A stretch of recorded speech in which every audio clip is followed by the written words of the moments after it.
Telangana note రాగానే సీమాంధ్ర నాయకుల కుట్రలు కూడా పెరిగిపోయాయి. అయితే వారి కుయుక్తులను పసిగట్టిన జనం ఎన్ని స్టంట్లు చేసినా పట్టించుకోవడమే లేదు. సమైక్యాంధ్ర కోసం ఆమరణ దీక్షకు కూర్చుంటానని ఏదో ఘనకార్యం చేస్తున్నట్లు ప్రకటించిన జగన్ను పట్టించుకున్న నాథుడే లేదు. ఈ రోజు దీక్ష ప్రారంభమైన దగ్గర నుంచి పార్టీ ఆఫీస్ ముందు రెగ్యులర్గా వచ్చే మీడియా, అటుగా పోయే జనం తప్ప ఇంకెవరూ లేరు.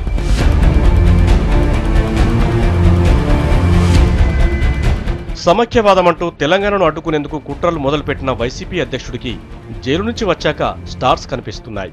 60 ఏళ్ల పోరాటాన్ని 60 రోజుల్లో తొక్కేద్దామంటూ స్కెచ్లు గీస్తూ రోజుకో పాచిక వేస్తున్నారు. మొన్న సమైక్య శంకారవం హైదరాబాద్లోనే పెట్టి తీరుతానంటూ ఇచ్చిన పిలుపును ఎవరూ కేర్ చేయలేదు. ఈయనకి హైదరాబాద్లో సభ పెట్టేంత సీన్ లేదని చాలా మంది తేల్చిపారేశారు కూడా. ఆ పాచిక పారకపోవడంతో ఇప్పుడు ఆమరణ దీక్ష అంటూ కొత్త నాటకానికి తెరతీశారు.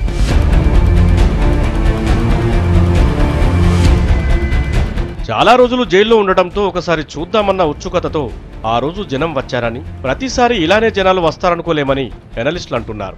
జగన్పై ఉన్న కేసులు ఇంకా నిరాధారమని తేలలేదు. ఇలాంటి టైంలో అతడు ఎన్ని రకాల స్టంట్స్ చేసినా జనం పట్టించుకోరంటున్నారు. మరోవైపు ఇలాంటి దీక్షలు సీమాంధ్రలో పెట్టుకోవాలని తెలంగాణ వాదులు అంటున్నారు. జగన్ దీక్ష సందర్భంగా జై తెలంగాణ నినాదాలతో ప్రాంగణాన్ని హోరెత్తించారు.